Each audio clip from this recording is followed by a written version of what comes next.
Hoje, no nosso PodMe de hoje, nosso podcast, nós iremos receber a Gabriela Jacinto.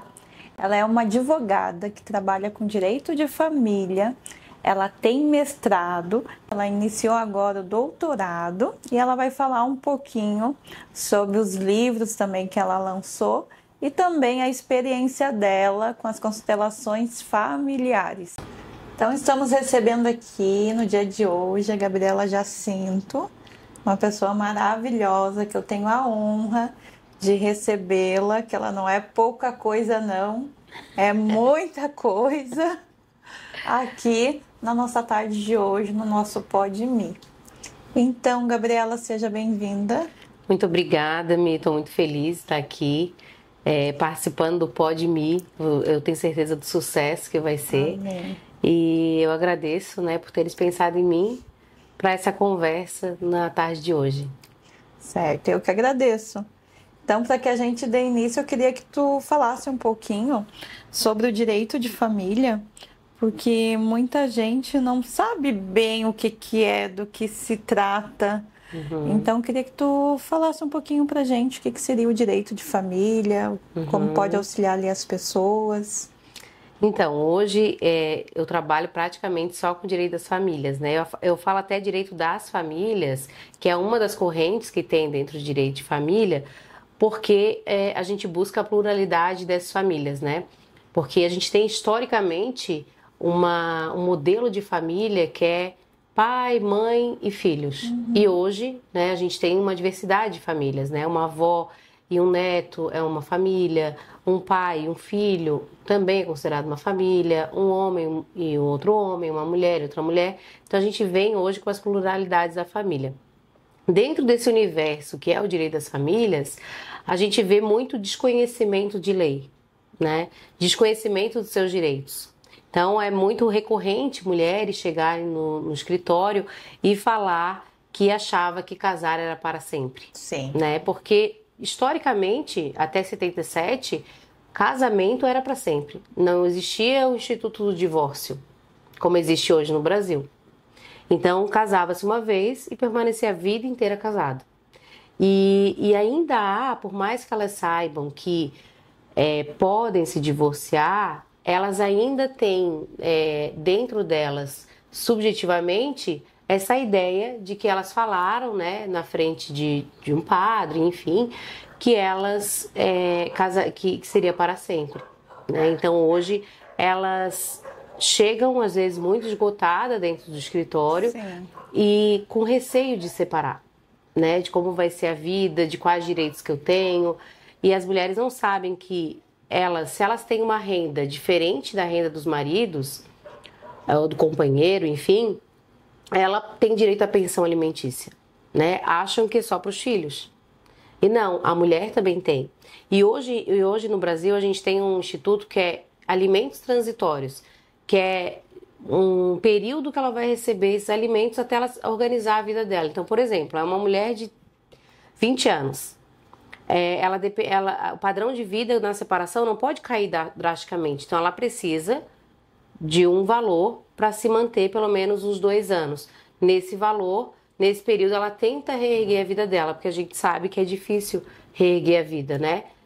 Quando rompe uma família, acaba rompendo ali um padrão de vida, uma forma de organização, uma rotina. Às vezes tem que ir para o trabalho, morar em um local que é mais longe do trabalho, né? Que vai demorar mais tempo, que vai despender um valor maior para o lanche, para a passagem. Então, hoje, em direito das famílias, existe o divórcio direto. Então, mesmo que a outra pessoa não queira se divorciar, antigamente falava-se assim, eu não vou te dar o divórcio. Hoje não existe mais, né? Basta um querer que o divórcio pode ser feito, né? De forma liminar dentro de um processo. E eu percebo, assim, o medo que elas têm de separar desse homem. E até muitas sofrem violência desses homens. O Brasil, ele cresceu muito, né? Feminicídio. Então, tá muito alto. E elas não sabem que lá, para onde é que elas vão procurar, o que tem de assistência para essas mulheres, aonde elas vão, qual é o primeiro passo. Então, hoje no Brasil, me tocasse um ponto super importante, Nossa, assim, muito. né? Que é uma preocupação. A cada 6 horas, uma mulher morre no Brasil por ser mulher, né? Sem contar os dados que não são registrados, né? Que é, às vezes, morte por outras questões, mas é feminicídio também. Então, bases registrais, a cada 6 horas, uma mulher morre no Brasil. A cada 6 minutos, uma menina, uma mulher é estuprada. Então, assim, hoje a gente vê assim que cada vez mais existem informações para essas mulheres. E é importante quando tu trazes isso, porque colocar no podcast é passar informação, Muito. né? Então, ou seja, essas mulheres, elas sofrem violências e às vezes acham que a violência é só uma violência física. Mas existem vários tipos de violência. Tem a violência psicológica, violência moral, Muito. violência patrimonial, violência física também, e também tem a violência, principalmente a violência psicológica, né? Porque muitas não encaram aquilo como uma violência. Então, não, é recorrente, chega no escritório e fala assim, eu pergunto, né, existe algum tipo de violência? Não, ele nunca me bateu, assim, ele me xingava, dizia que eu estava acima do peso, jogava um copo na parede, Sim. ou batia, dava soco na mesa, isso é violência, né? Muitas relatam assim, não, ele nunca me bateu, mas ele quebrava o cartão do ônibus para eu não ir para o trabalho, rasgava as folhas do meu caderno para eu não fazer a prova, para eu não estudar. Isso é violência patrimonial. E as pessoas às vezes não têm esse conhecimento, né? Não acham que isso é uma violência que cabe uma medida protetiva. Sim. Né? E muito até quando ela chega naquele momento de pensar de se separar, essa separação já aconteceu muito antes. E essas mulheres, elas não têm o apoio das próprias mulheres e nem da própria família. Exatamente. O que acontece, né? Existe uma cultura no Brasil ainda muito machista, né? Nós mulheres, a gente também tem que entender que nós também somos machistas, porque nós fomos criadas dentro dessa estrutura. Quando a gente nasce, a gente ganha bonequinha, a gente ganha loucinha para cozinhar, vassourinha, cozinha, panelinha. Os meninos ganham outras coisas, né? Eles ganham bola, carrinho. Então, assim, as mulheres, às vezes, elas chamam a atenção de outra mulher porque que a outra mulher não serviu o prato do marido. Né? Além de tirar autonomia, a gente tem que romper de ser subordinada àquela pessoa, né? Então, o que acontece? Muitas vezes as mulheres chegam no escritório pedindo informações. Depois de 1 ano elas voltam. Às vezes depois de 8 meses, de 6 meses, mas elas retornam. Difícil alguma que veio buscar informação, fazer uma consulta e depois não retorna. Elas retornam. Mas elas precisam de um período para maturar, porque só elas sabem o quão difícil é sair daquela relação. O quão difícil às vezes é sair daquela casa e ganhar um salário mínimo e não conseguir pagar um aluguel, não poder ir para a casa dos pais, porque às vezes o cara para a sociedade é um ótimo amigo, é um ótimo genro, é um ótimo cunhado, mas ele não é um ótimo marido.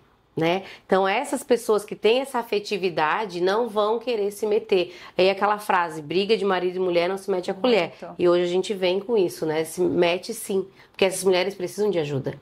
As mulheres, elas têm que procurar se apoiarem. E quando tem filho, eu percebo que é um medo ainda maior. Quando elas tomam essa decisão, onde elas vão procurar socorro? Qual é o órgão que pode ajudar elas, além do consultório de advocacia? Porque muitas não sabem. E muitas não têm condições financeiras para procurar um advogado ou uma advogada da sua confiança particular. Então tem a Defensoria Pública, que é o primeiro passo, a Defensoria Pública do Estado. Temos também a Delegacia da Mulher, né, a 6ª DP, que ela apoia essas mulheres, né, além de fazer o registro. Mulheres que não têm para onde ir. Eu sou uma pessoa que eu não tenho ninguém da família para me dar abrigo, eu sou de fora da cidade. Existe a Casa de Acolhimento à Mulher em Situação de Violência, que a delegacia faz o encaminhamento, né? E aí elas permanecem ali com seus filhos. Tem psicóloga, assistente social, tem coordenadora, tem educadoras sociais que vão ajudar aquela mulher, né, a se reerguer, a conseguir uma passagem para voltar para sua cidade, ou conseguir um aluguel social. E essas casas de acolhimentos, elas têm uma em cada bairro ou é uma por estado? Tu sabe me dizer Então, como é que é? Geralmente é uma por município, né? Tá. Mas nem todos os lugares existem a casas de acolhimento. Então, Florianópolis tem, São José tem. O ideal seria o quê? Que Santa Catarina não tem. Casa da Mulher Brasileira. É um projeto importantíssimo que é para ter pelo menos um em cada estado do Brasil e não tem. A Casa da Mulher Brasileira, ela tem uma amplitude, ela é grande, inclusive ela tem setor jurídico, social, psicológico, né? Ela dá todo um apoio que as casas de acolhimento hoje, infelizmente, não têm essa estrutura porque elas são uma espécie de casa de passagem, né? Elas vão passar por ali para conseguir. E é um período curto, às vezes é no máximo 40 dias, né? Para permanecer naquela casa. Aí chegando na casa, elas têm todo esse acolhimento. Tem. Algumas ou todas? Todas têm o mesmo acolhimento, né? Quem precisar entrar com ação, a casa aciona a Defensoria Pública, tem uma parceria, tem acompanhamento psicológico, só que a questão é depois dali, né? Como é que eu fico depois dali? O que eu faço depois dali? Então, tem outros programas também, né, estaduais, municipais e federais, que atendem a essas mulheres em situação de violência. Então, por exemplo, né, essas mulheres podem ir para o CAPS, posto de saúde. A gente sabe que nem todos funcionam como deveriam, né? Além disso, né, elas podem também pedir alimentos, pensão alimentícia, para elas mesmo, para os seus companheiros, antigos companheiros ou maridos.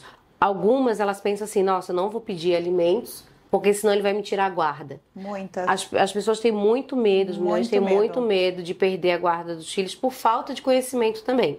Por quê? Porque primeiro que uma vítima de violência, né, é difícil ter uma guarda compartilhada. Vou compartilhar com uma pessoa que eu nem tenho mais contato, que eu rompi um vínculo. A guarda compartilhada é importantíssimo que a mãe e o pai se comuniquem. Por mais que a lei diga que a guarda necessariamente deve ser compartilhada, a gente, geralmente em casos de violência, é mais fácil a guarda unilateral. E o que é a guarda compartilhada? Não vai compartilhar as obrigações, que antes ficavam só em cargo da mãe. E não muda a residência da criança. A residência fixa fica na casa da mãe, né? Por exemplo, uma vítima de violência. E aí ele tem o direito de conviver com o pai, né? Mas se esse pai, ele é um pai agressor, porque às vezes se fala assim, no direito das famílias, esse pai, ele era um ótimo pai. Mas assim, ele brigava com a mãe na frente dos filhos, ele batia na mãe na frente dos filhos. Muito. Será se isso também não é uma espécie de violência psicológica? Porque é impossível um filho ou uma filha olhar o olho da mãe roxo e não sentir nada, né? Sim. Então a gente tem que cuidar muito, assim, e para que essa mãe não sofra mais violências dentro de um processo. Sim. E eu comentei com algumas pessoas que tu iria vir até por conta de pesquisas, né? O que eles gostariam que a gente colocasse aqui para esclarecer. E os homens perguntaram qual o direito deles. Eu achei interessante isso. Que eles falaram assim, e se for ao contrário? Né? Hoje se fala muito pouco sobre essa questão assim da mulher, da violência, uma coisa arcaica que sempre existiu lá atrás e eu acho que deveria falar mais.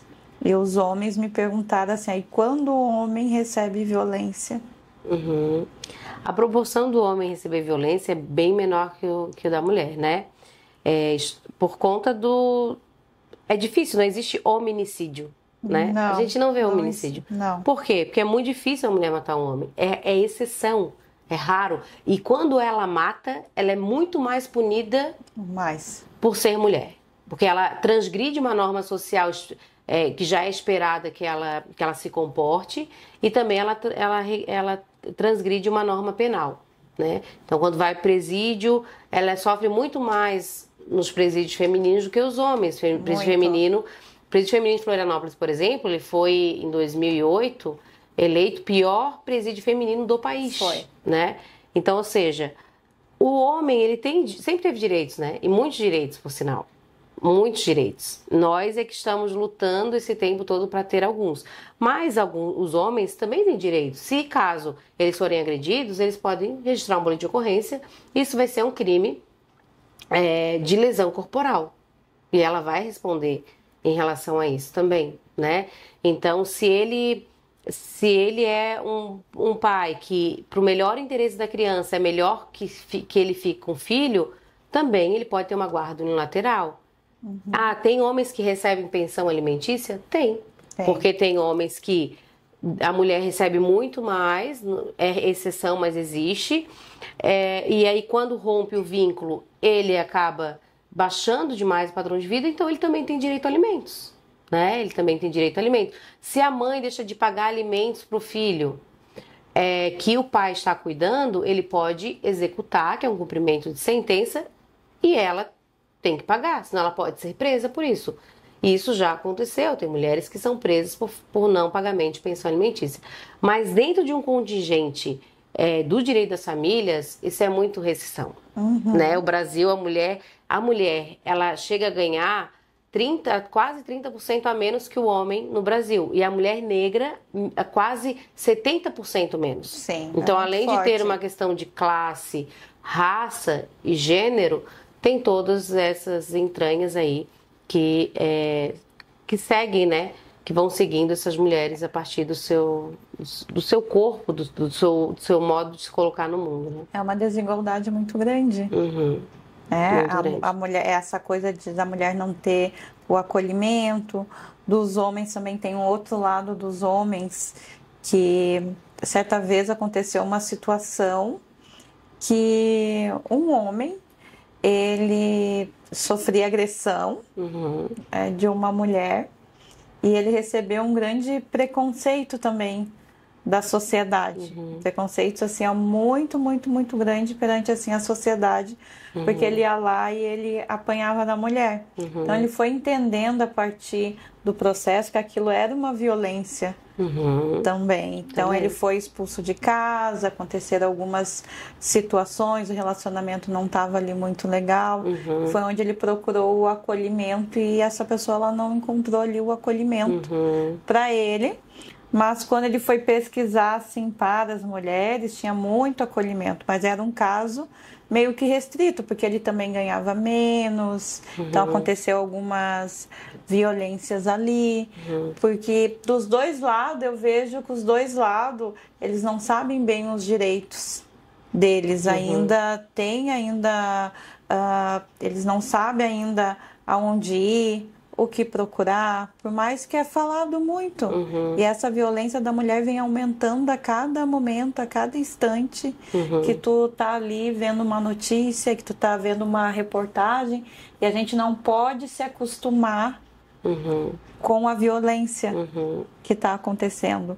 Que eu lembro que antigamente, quando aparecia isso num jornal, parava para que a gente conseguisse ver. Hoje as pessoas, ela se tornou algo assim que as pessoas parece que se acostumaram, né? E eu acho assim, nenhuma de nós está a salvo, né? Não. O que acontece? O machismo, ele faz mal para todo mundo. Faz mal para homens, faz mal para mulheres, porque esse homem, por exemplo, que tu estás relatando, ele não se sentiu acolhido, né? Não. E às vezes eles nem procuram ajuda também, porque eu tenho que mostrar que tenho virilidade, homem não pode chorar, né? E isso tudo vai matando alguns tipos de sentimentos, vai ficando petrificado, que às vezes, né, faz continua com essa manutenção de o homem ser de determinada maneira. Nem todos os homens, eles são agressores, né? A gente tem que deixar bem claro isso, assim.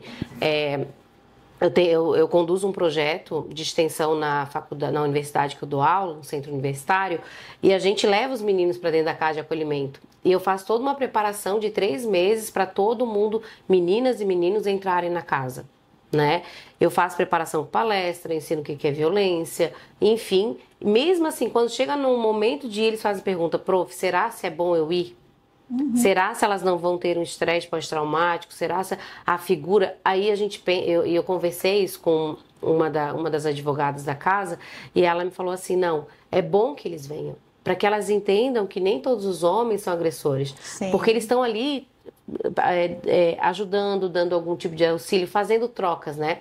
Porque eu acho que a gente ensina aprendendo e aprende ensinando. Sim. Então, assim, eles entram ali para contribuir, mas eles saem com muito mais ganhos, né? De aprender a realidade, de quando forem ser juízes, desembargadores, advogados, saberem, né, que existem esse tipo dessas mulheres que estão em situação de violência e que estão dentro de uma casa de acolhimento, né? Que precisam ser vistas, serem ouvidas. Então, assim, a luta histórica de mulheres por direitos não é só direitos identitários, direitos de mulheres. As mulheres, por exemplo, na Constituinte, onde eu escrevo aqui nesse livro, elas não lutaram só por direito das mulheres, elas lutaram por direito de auxílio paternidade, né? Elas estavam buscando que os pais tivessem acesso à licença paterna, não só as mulheres. Elas conseguiram 5 dias na época, mas conseguiram, né? Elas lutaram por educação, por combate à discriminação. Então, que isso, também direito à saúde, que isso não é só para as mulheres, isso é para todo mundo. Então, acho que, às vezes, reconhecer o machismo que tem dentro de cada um de nós é importante, porque as pessoas, às vezes, falam assim, eu não sou. Se a gente diz que não é, se a gente nega, a gente não reflete, não melhora, não faz terapia para encarar aquilo ali, mudar aquilo ali. É mais fácil dizer assim, não, eu tive uma atitude machista, né? Então, por exemplo, meu filho estava sentado com a perna cruzada. Tem mulher que fala, descruza essa perna, abre essa perna. Por quê? Porque menino tem que sentar com a perna aberta. E a menina tem que fechar a perna. Isso. Né? E aí, isso é complexo também, né? Porque a gente vai criando uma performance de ser menina e uma performance de ser menino no mundo. Eu tenho que me comportar dessa forma e eu tenho que comportar da outra. E aí, quem não performatiza isso é discriminado. Sim. Né? E pior ainda, quando o seu corpo tem outros tipos de discriminações, né? E aí a gente vai propagando preconceitos e discriminações numa sociedade em que o direito, ele hoje vem para tentar combater isso, porque o direito, ele já foi um direito que, na escravização de pessoas, era legal escravizar. O direito, ele encobria isso. Em outras épocas de guerras também era legal, ditaduras era legal, porque não estava fora da lei. Sim. Então o direito já serviu também para atrocidades. Então a gente pode pegar o direito e utilizar ele para diminuir desigualdades, ou a gente pode usar ele da mesma forma, com a interpretação, a mesma coisa, para acentuar desigualdades. E hoje também a gente vê várias desigualdades. A criança ela já sai do hospital, que é algo que já sai do hospital porque não pode usar roupa azul. A menina não pode usar roupa azul, o menino não pode usar roupa rosa. Já vem com toda essa desigualdade também. Então a mãe ela entra numa licença maior do que o pai, que também é uma desigualdade. E hoje a gente vê essas mulheres e homens também tendo consciência, lutando para quebrar isso. Tem. Existem projetos, inclusive, Mi, para que o homem tenha o mesmo tempo de licença maternidade que a mulher, né? Por quê? Porque ela tá ali de licença maternidade, às vezes faz uma cesariana, então ela tá cheia de pontos, são várias camadas da cesariana, ainda tem que cuidar do bebê, e porque o seu companheiro, o seu marido tem que trabalhar, mas ela também trabalha, ela né? também trabalha. Então, assim, isso é importante para ter o equilíbrio, né? O intuito da guarda compartilhada é que compartilhe as obrigações, né? Um dia um leva no dentista, outro dia o outro, um dia um leva no médico, outro dia outro, para ter essa vivência também, né? Que às vezes fica em cargo de só uma pessoa. Então a gente vê, né, que isso é uma cultura também, né? Eu não tô nem assim pensando, vou criticar quem faz isso, porque não, assim, eu acho que quem faz isso faz, às vezes, na onda, na moda. A gente está no sistema capitalista que tudo é vender.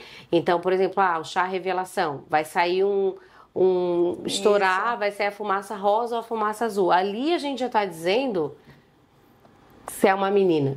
Ali a gente já está dizendo que é um menino. E aí ali a gente está criando expectativa em cima daquela criança. A gente já está, inclusive, agora é menina. Pá, então vamos comprar tudo rosa, florzinha, vamos comprar boneca, loucinha, todas as coisinhas de menina, né? Então a menina vai dar comidinha, vai trocar fraldinha, ela já está aprendendo isso de muito cedo. A cuidar. A cuidar. A se doar. E hoje as mulheres são as cuidadoras. E quem cuida de nós? Isso. Né?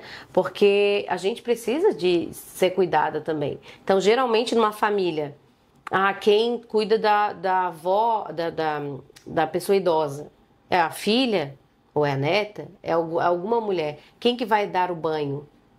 Então a gente tem que naturalizar essa questão de o homem dar um banho na sua mãe, né? É sua mãe. É sua né? mãe. A mãe deu banho no filho. Isso. Né? Então acho que isso é uma construção de que às vezes a gente vai propagando isso e aí a gente quer que aquela criança performatize o que a gente... E aí se aquela criança não performatiza aquele papel, aí ela vai sofrer. Muito. Né? Ela vai sofrer às vezes dentro da família, fora da família, da sociedade. Então acho que a luta de ter naturalizar os comportamentos, a forma de viver no mundo, porque assim, eu sempre falo, né? Eu sou conservadora dentro do meu relacionamento. Meu relacionamento é monogâmico, meu relacionamento... a minha família, né, uma mãe, um pai, 2 filhos, mas eu jamais vou querer que a vida dos outros seja igual à minha. De eu botar a goela abaixo a minha forma de estar no mundo. Se a pessoa está com uma outra pessoa e não tem filhos, ou se a pessoa não quer ter filhos, que ainda exige isso, essa coisa de que a mulher tem que ter filho, que a mulher tem que ter filho. E quando a mulher não tem filho, até vi não sei se vocês assistiram, Ilhados com a Sogra. Muito. Tem foi a sogra e a nora.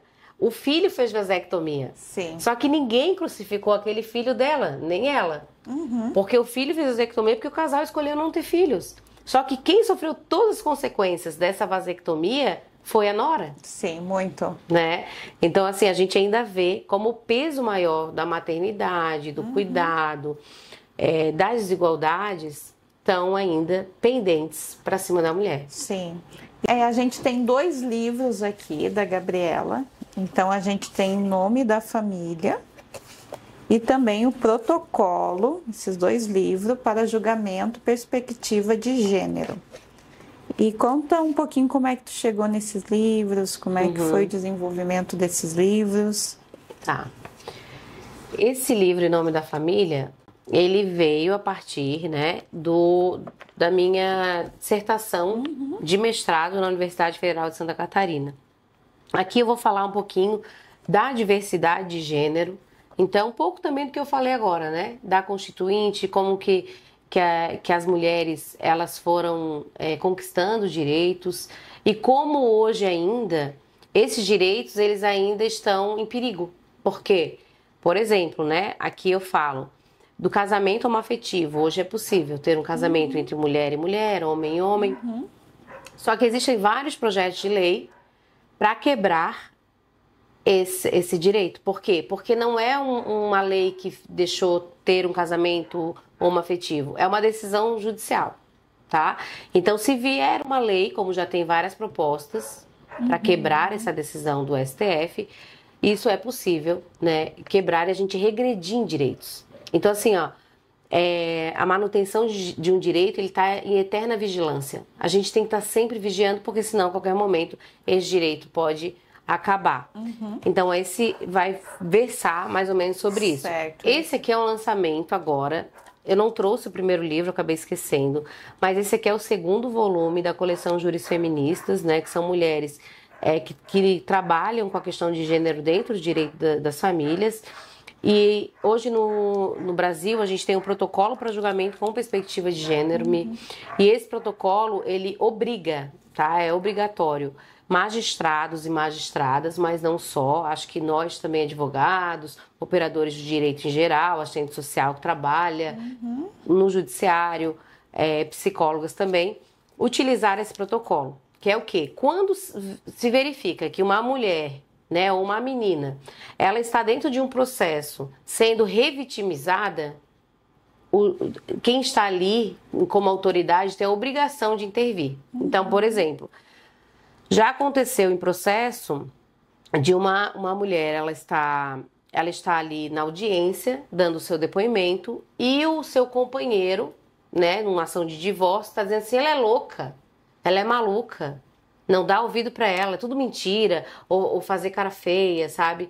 Isso é uma violência, né? Então, nesse momento, a gente aciona o protocolo para julgamento com perspectiva de gênero. E não é só para elas. Nós, advogadas, também estamos dentro desse protocolo. Então, aqui a gente tem vários artigos. Eu, por exemplo, já sofri vários tipos de violência dentro do Poder Judiciário, né? E inclusive por colegas advogados. Então, teve um caso, por exemplo, que dentro de uma petição, que para quem não sabe que a petição é um documento que a gente faz para juntar ao processo para nos manifestarmos de alguma forma, tá? Então, era uma ação de divórcio, né? Era uma mulher vítima de violência, e eu eu consegui uma decisão judicial para que ela entrasse na casa dela, porque ela morava debaixo de um porão com as filhas, e ele estava na casa há muitos meses. Então, nesse caso, o melhor interesse das crianças é ela entrar dentro da casa para ficar com as filhas num mínimo conforto. O advogado da parte contrária escreveu na petição, nesse documento, que foi para dentro do processo, que a doutora Gabriela Jacinto, ela é arrogante, ela é prepotente, ela acha que é a juíza, que não sei, assim, coisas absurdas, né? Se fosse o advogado homem, será se ele escreveria que o doutor, ele é prepotente, ele é arrogante, ele se acha o juiz?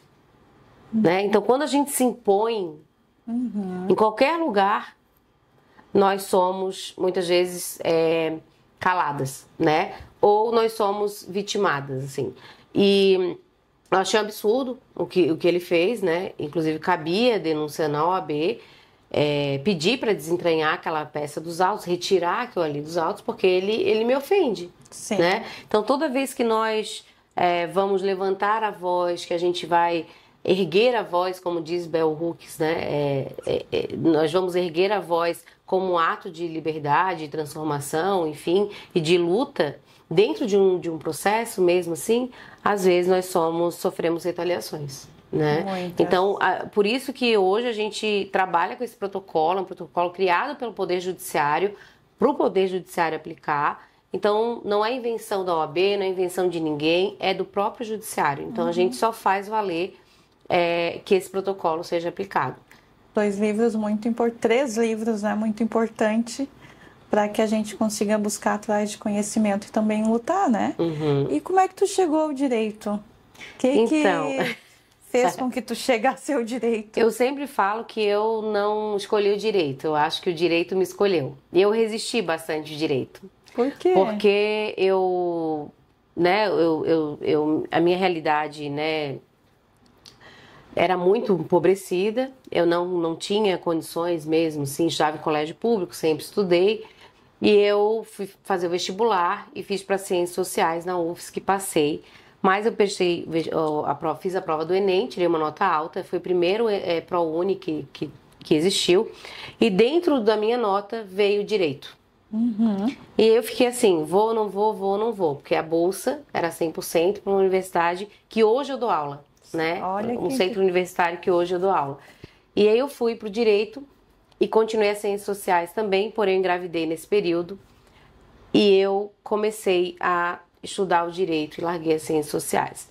Então, assim, eu abraçava as oportunidades, né? Porque não tinha muitas coisas. Eu escolhia fazer balé ou eu escolhia fazer taekwondo. Não, era o que os projetos sociais me ofereciam. O que tinha no projeto agora? Tinha isso, então vou fazer isso. Tinha isso, eu vou fazer isso, né? Não tinha opção assim, mãe, eu quero entrar em tal coisa e minha mãe ia pagar aquilo. Então, acho que muitas coisas da minha vida me escolheram em vez de eu escolher. E aí, eu fiquei muito perdida no início. Porque eu não me encaixava naquele direito que é um direito mais conservador, né? É um direito mais positivado, que a gente chama, dogmático. A minha cabeça ela era mais aberta, assim, eu não conseguia pensar dentro da caixa. E aí, quando eu comecei a me encontrar no direito, foi aonde eu me libertei, assim. Que assim, nossa, tem gente pensando como eu, tem gente que pensa o direito de outra forma, um direito mais crítico e de outra perspectiva. Então, aí eu comecei a ser realizada, assim, dentro do direito, né? Mas para isso foi todo um caminhar, assim. Eu sempre uso aquela frase da Maya Angelou, que ela fala: a coragem é a maior das virtudes, porque sem ela a gente não faz nada, né? Então eu sempre fui, mesmo com medo, eu fui e tive que ter coragem, assim, né? Porque quando eu já estava mais estabilizada no direito, e era o direito criminal, eu comecei a ver que eu estava infeliz, que aquilo ali estava me adoecendo, assim. Aí eu pensei, ou eu paro de advogar, ou eu mudo de área. Foi aonde eu fui pro direito das famílias. Então eu pensei assim, nossa, eu perdi tudo o que eu fiz até agora. Mas não, acho que nenhum conhecimento anula o outro, né? Acho que vai somando. E hoje eu sou escritora, né? Sou advogada, dou aula no centro universitário aonde eu me formei em direito.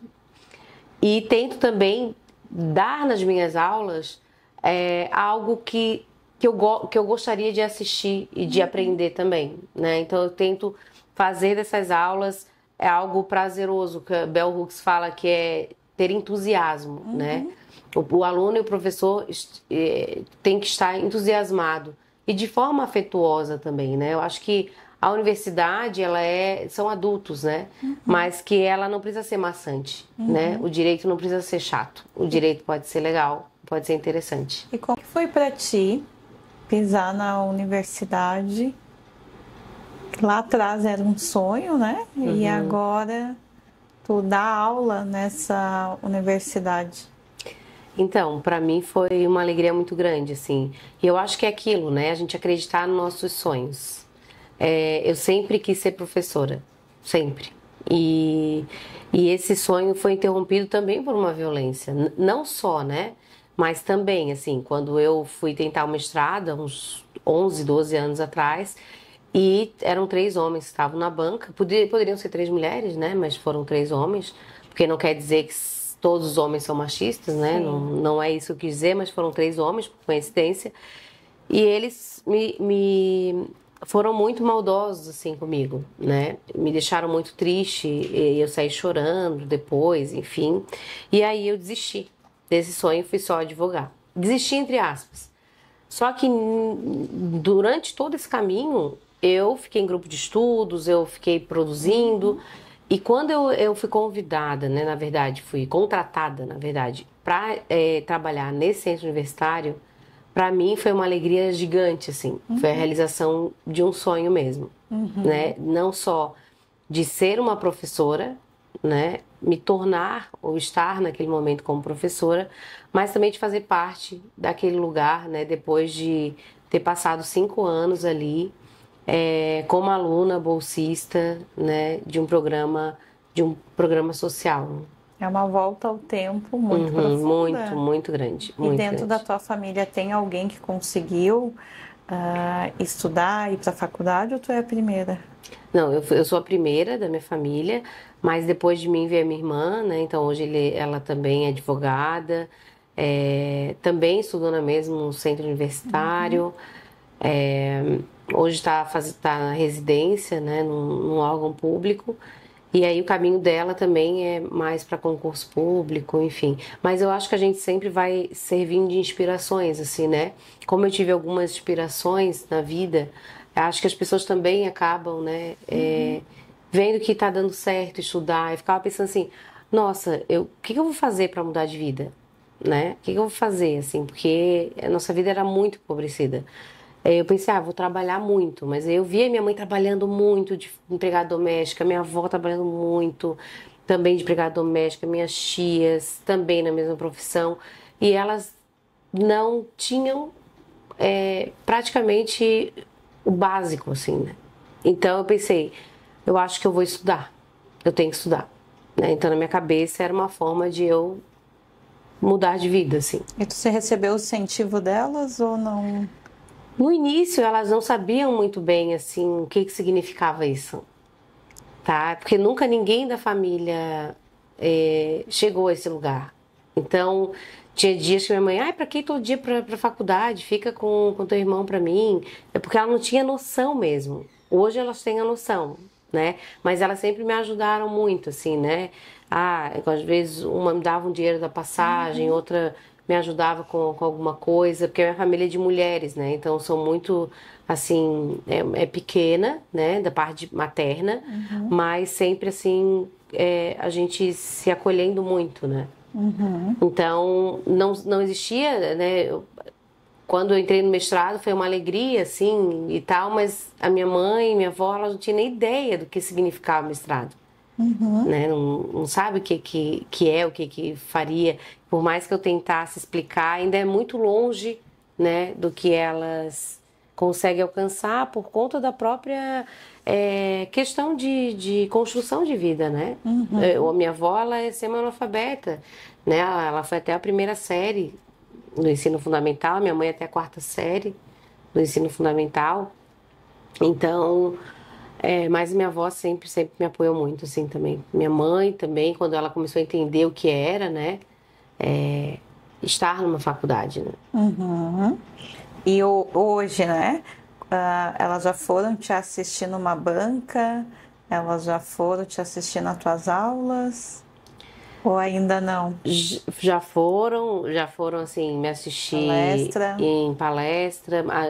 Sempre, quando é online também, eu mando o link para elas. Elas ficam super orgulhosas, né? Enfim, é muito bonito isso, assim, porque eu tento sempre também colocar elas nesse circuito, assim, né? De acessar algumas coisas na vida, né? Então, por exemplo, almoçar num restaurante, né? Pra gente, às vezes, hoje pode ser muito mais, não é por nada demais, mas para elas né? Sim. Então, assim, quando eu levei minha avó para viajar, né, para ir no Hotel Fazenda, ela ficou encantada, aquilo para ela foi assim. Por quê? Porque só foi viajar depois de 80 anos, né? 70 foi com 70 e poucos anos. Então, assim, é uma realidade que foi muito dura, assim, muito sofrida, né? Então, eu sempre busco fazer com que elas tenham acesso também, né? E hoje, né, essa conexão com a tua família é muito bacana, muito legal, porque dentro da tua família, eu que conheço um pouquinho mais de perto, vocês também são mulheres que se ajudam, que se fortalecem, que se ajudam. Eu vejo assim a admiração da tua avó por ti, e oração de vó e oração de mãe. Não há nada melhor como a mãe da gente, toda dobrada de joelho, que eu sei que ela dobra o joelho, todas as homenagens para ti são as bênçãos ali da tua avó. Então que tu tenha um caminho florido, que tu só tenha a crescer nesse direito de família. Eu espero que tu consiga crescer assim, a mais e mais, trazendo clareza para as pessoas e futuramente que tu volte aqui para esclarecer um pouquinho mais de coisas com perguntas dessas mulheres para ti. Muito obrigada. Gratidão. Ai, muito obrigada por tudo. Foi maravilhoso participar aqui contigo. Obrigada por tudo.